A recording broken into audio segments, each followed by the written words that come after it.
današnjem videu ćemo da pričamo o zemlji tulipana, mlinova, fudbala, klompa, zemlji oranja, Holandiji. Holandija, Nizozemska ili pak Kraljevina Nizozemska. Tri pojma koja čak i mnogi intelektualci mogu da pomiješaju. Čak i da u nekoj mjeri ova zbrka postoji, normativno gledano nama, ljubiteljima geografije i historije, ovo mora biti više nego jasno. Dakle, zanima li vas u čemu je ta razlika? Onda ostanite uz nas do kraja ovog videa. Počet ćemo sa punim nazivom, Kraljevina Nizozemska, jer ako kažemo samo izraz Nizozemska, to ima drugačiju konotaciju. To je jedna od 193 zemlje članice Ujedinjenih nacija, koja ima posebnost koju dijeli s druge dvije zemlje, Kraljevinom Danskom i Ujedinjenim kraljevstvom. Ove tri države članice Ujedinjenih nacija su sastavljene od nekoliko država sastavnica, a u našem današnjem slučaju Kraljevinu Nizozemsku čine tri zemlje smještene u Karipskom moru, Curaçao, Aruba i Saint Martin i naravno Nizozemska. Iako pojam Nizozemska može djelovati drugačije, ipak se odnosi na samo jednu državu. Svaka država sastavnica ima svoju vladu i vijeće ministara. U nastavku ovog videa govorimo o Nizozemskoj. Nizozemska je dakle najvažnija država u Kraljevini Nizozemskoj, budući da ima više od 95% stanovništva i ukupne površine zemlje. Također je jedina koja se nalazi u kontinentalnoj Europi, gdje se nalazi sjedište vlade te zemlja prebivalište kraljevske porodice.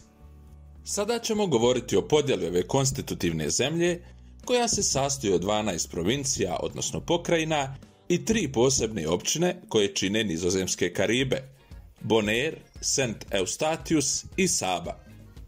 Iako se nalaze na Karibima, te općine imaju drugačiji status od ostalih država sastavnica, budući da oni direktno ovise o nizozemskoj vladi. Što se tiče samih pokrajina, valja napomenuti najistaknutije od njih 12, a to su Sjeverna Holandija i Južna Holandija. I sa ovim prelazimo na sljedeće poglavlje. Naziv Holandija predstavlja dvije nizozemske pokrajine, Sjeverna i Južna Holandija, i u njoj se nalaze najvažniji gradovi, poput Amsterdama, Rotterdama i Haga. Govoreći o ovoj zemlji, također bi bilo netačno njene stanovnike nazivati Holanđanima, a njihov jezik holandskim, budući da bi tačan izraz bio nizozemski jezik i nizozemski državljanin. Izraz koji inače dolazi iz samog prijevoda sa nizozemskog jezika, Niderland, što doslovno znači Nizozemska. Sada, da li je ispravno koristiti izraze Holandija i Holanđanin? Pa do određene tačke to je prihvaćeno kao takvo, pa čak ni većina Nizozemaca ne bi imala problema sa tim nazivima, možda zato što su se već na njih navikli. Ali, kao što smo rekli na samom početku videa, ako se želite razlikovati od ostalih te izraziti znanje i poštovanje, sada imate dobre podatke i informacije o navedenim pojmovima. Kako smo se zapravo navikli pogrešno zvati tako bitnu i uticajnu zemlju?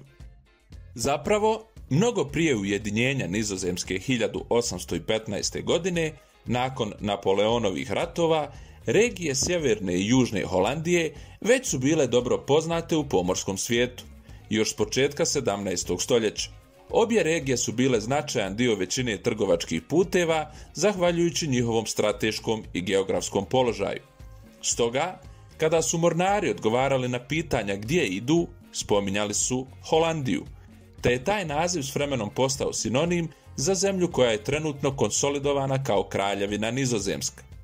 Nadamo se da smo vam ovim putem razjasnili razliku između Holandije, Nizozemske i Kraljevine Nizozemske. Da li ste i vi ikad čuli to miješanje pojmova? Ne zaboravite ostaviti svoj komentar, a ako vam se svidio ovaj video, podržite nas lajkom i pretplatite se na kanal. Veliki pozdrav do sljedećeg videa.